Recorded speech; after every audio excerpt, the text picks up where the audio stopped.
নমস্কার, দেখছেন কলকাতা টিভি। আপনার সঙ্গে এই মুহূর্তে রয়েছে আমি অভিক। শুরু করছি সংবাদ 12:30। অবশ্যই যে ঘটনা দিয়ে শুরু করতে হচ্ছে, আরজিকর হাসপাতাল রাজ্যের একটি সরকারি হাসপাতাল, সেখানেই তরুণী চিকিৎসক যেভাবে খুন করা হয়েছে সেই ঘটনা মুহূর্তে রাজ্য তোলপাড়। আজ সকাল থেকেই আরজিকর হাসপাতালে সেখানে কর্মবিরতির ডাক দিয়েছেন জুনিয়র চিকিৎসকরা, সেই ছবি তো আমরা দেখতে পাচ্ছি। কিন্তু আরজিকরের এই ঘটনার আঁচ রাজ্যের বিভিন্ন জায়গায় পড়েছে। সকাল থেকে সেই ছবি আপনাদের সামনে আমরা তুলে ধরছি, আরো একবার সেই ছবি তুলে ধরবো আপনাদের সামনে। দেখতে পাচ্ছেন বিভিন্ন জায়গাতেই বিক্ষোভ চলছে সকাল থেকে। এনআরএস হাসপাতাল, সেখানেও চলছে বিক্ষোভ। আরজিকর হাসপাতালে সেখানেই ডাক্তারি পড়ুয়াকে খুনের প্রতিবাদেই বিক্ষোভ চলছে। রামপুরহাট মেডিকেল কলেজ হাসপাতালের ছবিও তুলে ধরছি একই সঙ্গে। পাশাপাশি দেখতে পাচ্ছেন বর্ধমান মেডিকেল, সেখানেও চিকিৎসকরা তারা এই ঘটনার প্রতিবাদে সামিল হয়েছেন। অন্যদিকে বারুইপুর হাসপাতাল, বাঁকুড়া মেডিকেল কলেজ, জামালপুর স্বাস্থ্য কেন্দ্র, সর্বত্রই একই ছবি ধরা পড়ছে। এই ঘটনায় অভিযুক্তদের কড়া শাস্তির দাবি তুলছেন তারা, এবং যেভাবে ওই তরুণী চিকিৎসক তাকে খুন করা হয়েছে এই ঘটনার যেন পুনরাবৃত্তি না হয় সেই দাবি তারা জানাচ্ছেন। এবং যথাযথ সুরক্ষার ব্যবস্থা করতে হবে চিকিৎসকদের, নিরাপত্তা ব্যবস্থায় যেন কোথাও কোনো গলদ না থাকে সেই ব্যবস্থা নিশ্চিত করতে হবে, এমনটাই দাবি তুলছেন তারা। বিভিন্ন জায়গার ছবি তুলে ধরছি আপনাদের সামনে।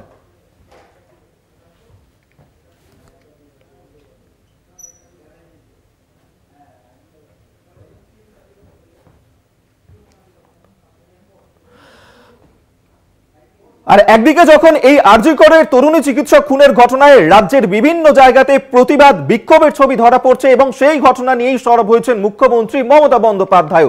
তিনি বলেছেন যে আমার কাছে ব্যক্তিগত ক্ষতি, চিকিৎসকদের ক্ষোভ ও দাবি যুক্তিসঙ্গত, ফাস্ট ট্র্যাক কোর্টে মামলা তুলতে নির্দেশ দিয়েছি, অভিযুক্তকে ফাঁসিতে ঝোলানো হোক, এমনটাই বলেছেন তিনি। পুলিশের তদন্তে পরিবারের অনাস্থা থাকলে যদি মৃতার পরিবার চায় তাহলে অন্য সংস্থাকে দিয়ে তদন্ত যদি তারা করাতে চান তাতেও সরকার রাজি, এমনটাই বলেছেন মুখ্যমন্ত্রী মমতা বন্দ্যোপাধ্যায়। বিশেষ প্রতিনিধি দেবজ্যোতি ঘোষ এই মুহূর্তে আমাদের সঙ্গে টেলিফোনে রয়েছেন, আমরা এই নিয়ে আরো কথা বলবো।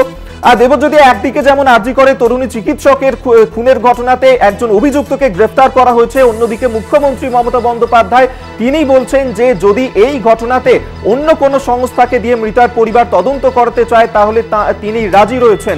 আর এখনো পর্যন্ত সব মিলিয়ে কি ছবি ধরা পড়ছে, কি আপডেট?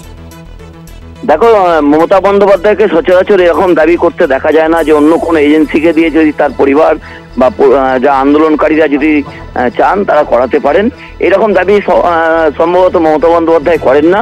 কিন্তু তিনি আজকে করলেন, কারণ গতকাল থেকে মমতা বন্দ্যোপাধ্যায় এই ঘটনায় অত্যন্ত উদ্বিগ্ন। তিনি তার পরিবারের সঙ্গে কথা বলেছেন, পরিবারের বাবা মায়ের সঙ্গে তিনি কথা বলেছেন, তাদের পাশে থাকার বার্তা দিয়েছেন, পুলিশকে সেই মতো তিনি নির্দেশ দিয়েছেন। তিনি বলেছেন যে এটা একজন যেন তার নিকটজন এবং পরিজনের কারো মৃত্যু হয়েছে, এবং সেই জায়গাতে তিনি বলেছেন ফাস্ট ট্র্যাক কোর্টে বিচার হোক, প্রয়োজনে যদি ফাঁসি হয় তাতেও কিন্তু তার কোনো সমস্যা নেই। অর্থাৎ এই তরুণীর মৃত্যুতে উদ্বিগ্ন মুখ্যমন্ত্রী মমতা বন্দ্যোপাধ্যায় তিনি বলেছেন দৃষ্টান্তমূলক সাজার কথাই বলেছেন, এবং সেই মতোই ফাস্ট ট্র্যাক কোর্টে বিচারের কথাও বলেছেন, যা অত্যন্ত গুরুত্বপূর্ণ। মমতা বন্দ্যোপাধ্যায় কিন্তু অন্য এজেন্সিকে তদন্তের ব্যাপারে বরাবরই অনীহা প্রকাশ করেন, কিন্তু এবারে যে তিনি বললেন অন্য কোনো এজেন্সিকে দিয়ে যদি তার পরিবার তদন্ত করাতে চায় তাতে তার কোনো আপত্তি নেই, এবং ফাস্ট ট্র্যাক কোর্টে বিচার করা হোক এবং প্রয়োজনে ফাঁসির সাজা পর্যন্ত শোনানো হোক বলে মমতা বন্দ্যোপাধ্যায় বলেছেন। তবে পুলিশ সর্বোচ্চ চেষ্টা করছেন এবং আশা করছেন যে পুলিশ তদন্ত করে সঠিক তথ্য সামনে আনতে পারবেন। দেবজ্যোতি, আরো একটা বিষয় তোমার কাছে জানতে চাইবো। এক্ষেত্রে এই আরজিকরের ঘটনাতে আমরা দেখেছিলাম যে জুনিয়র চিকিৎসকরা, বাকি চিকিৎসকরা তারা বলেছিলেন যে সিবিআই তদন্তের দাবি তুলছেন তারা এই ঘটনার ক্ষেত্রে, এবং এখনো পর্যন্ত মৃতার পরিবার তারা কি চাইছেন? হ্যাঁ দেখো, এখনো পর্যন্ত তার পরিবারের পক্ষ থেকে পুলিশের উপর তারা ভরসা রেখেছেন, এবং আমি এনআরএস হাসপাতালে যে চিকিৎসকদের সঙ্গে কথা বলেছিলাম, জুনিয়র চিকিৎসকদের সঙ্গে, তারাও বলেছিলেন যে তারা রাজ্য সরকার যেভাবে তদন্ত করছেন তাতে তারা খুশি। এখন মৃতার পরিবার পক্ষ থেকে পুলিশের পক্ষের ওপরই তারা ভরসা রাখছেন, এবং মমতা বন্দ্যোপাধ্যায় একদম পরিষ্কার করে জানিয়ে দিয়েছেন তারা যদি অন্য কোনো এজেন্সিকে দিয়ে তদন্ত করাতে চান, অর্থাৎ যদি ছাত্রছাত্রীদের দাবি মেনে বা বিজেপির দাবি মেনে তারা সিবিআই এনকোয়ারি করাতে চান তাতে কিন্তু সরকারের কোনো আপত্তি নেই বলে মমতা বন্দ্যোপাধ্যায় আজ মন্তব্য করেছেন। অভিক, বেশ ধন্যবাদ তোমায়। বিশেষ প্রতিনিধি দেবজ্যোতি ঘোষ এই মুহূর্তে আমাদের সঙ্গে টেলিফোনে ছিলেন। এবং আরজিকর হাসপাতালে যেভাবে ওই তরুণী চিকিৎসককে খুন করা হয়েছে সেই ঘটনাতেই ইতিমধ্যেই সিসিটিভি ফুটেজ দেখে অভিযুক্তকে চিহ্নিত করা হয়েছে। পাশাপাশি ঘটনাস্থল থেকে পাওয়া ব্লুটুথ হেডফোন থেকে খোঁজ মিলেছে অভিযুক্ত সঞ্জয় রায়ের। ইতিমধ্যেই তাকে গ্রেফতার করা হয়েছে। ঘটনাতে রাতভর জিজ্ঞাসাবাদ করা হয়েছে তাকে। ইতিমধ্যেই ঘটনার কথা স্বীকার করেছে অভিযুক্ত সঞ্জয় রায়। এবং এই ঘটনাতে কলকাতা পুলিশ কমিশনার তিনিও বলেছেন যে অন্য সংস্থাকে দিয়ে যদি মৃতার পরিবার তদন্ত করাতে চান তাহলে সেই ক্ষেত্রে তারা রাজি রয়েছেন, তাদের কোনো আপত্তি নেই। এই মুখ্যমন্ত্রী মমতা বন্দ্যোপাধ্যায় তিনিও এই একই কথাই বলেছেন যে যদি অভিযুক্তকে ফাঁসিতে ঝোলানো হোক, এবং সেই ক্ষেত্রে মুখ্যমন্ত্রী বলেছেন যে আমার কাছে ব্যক্তিগত ক্ষতি, চিকিৎসকদের ক্ষোভ ও দাবি যুক্তিসঙ্গত, ফাস্ট ট্র্যাক কোর্টে মামলা তুলতে নির্দেশ দিয়েছি। অভিযুক্তকে ফাঁসিতে ঝোলানো হোক, পুলিশের তদন্তে পরিবারের অনাস্থা থাকলে অন্য সংস্থাকে দিয়ে তদন্তেও রাজি বলেছেন মুখ্যমন্ত্রী মমতা বন্দ্যোপাধ্যায়।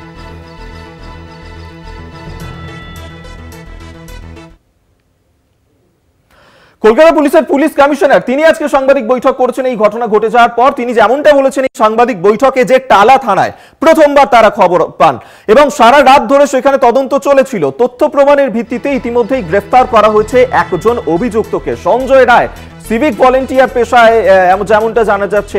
এবং যে ময়না তদন্ত করা হয়েছে সেই ময়না তদন্তের ভিডিওগ্রাফি করা হয়েছে বলেই জানিয়েছেন সিপি। 3 জন ডাক্তারের বোর্ড গঠন করা হয়েছে ইতিমধ্যে, এমনটাই জানিয়েছেন কলকাতা পুলিশের পুলিশ কমিশনার। বোর্ড গঠন করে ময়না তদন্ত করা হয়েছে।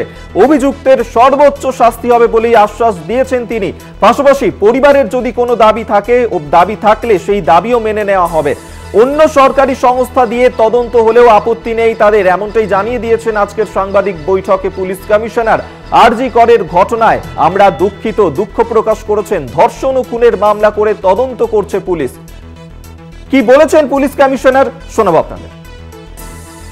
যে ওখানে এভিডেন্স, সিসিটিভি এভিডেন্স, যে সময় ওকে ওখানে ঘুরতে দেখা গেছে এবং যে পিওতে কিছু কিছু আমরা জিনিসগুলো পেয়েছি, ওইসব মিলিয়ে আমরা কনক্লুড করেছি দ্যাট and then interrogation হয়েছে. We have interrogated several witnesses, doctors and others, and in total putting this all together we have concluded that there is a very very strong complicity as far as the accused is concerned. So the case has been started both under rape and murder.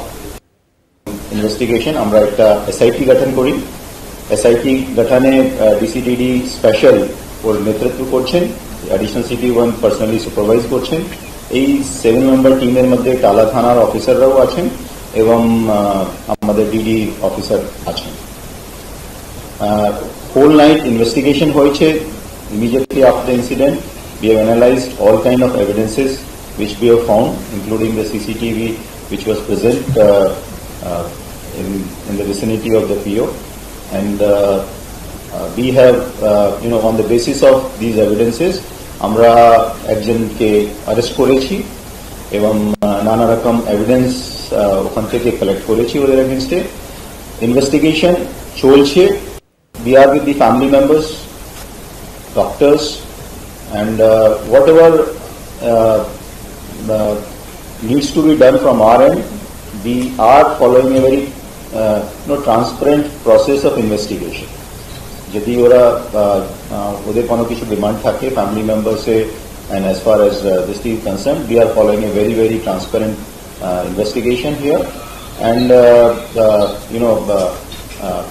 if there is any demand from the family that they want the investigation to be carried out by some other agency, from our side there is absolutely no problem. ওখানে ইনকোয়েস্টের জন্য we had requisitioned the services of judicial magistrate. Judicial magistrate presence এবং witnesses যেখানে মা বাবাও ছিলেন এবং স্টুডেন্টরাও ছিলেন, ওখানে যে আরজি করে স্টুডেন্ট ওদের প্রেজেন্সে ইনকোয়েস্ট করা হয়। ইনকোয়েস্ট করার পরে পোস্টমর্টম করা হয়। পোস্টমর্টমের জন্য একটা বোর্ড গঠিত করা হয়েছিল, যের মধ্যে 2 জন ফিমেল মেম্বার্স ছিলেন, টোটাল 3 জন ডক্টরদের বোর্ড ছিল এবং ওটা পুরো ভিডিওগ্রাফি করা হয়েছে এবং ওখানেও ফ্যামিলি মেম্বার্স এবং স্টুডেন্টসরা অ্যাজ উইটনেসেস প্রেজেন্ট ছিলেন ডিউরিং দি পোস্টমর্টম প্রসিডিংস।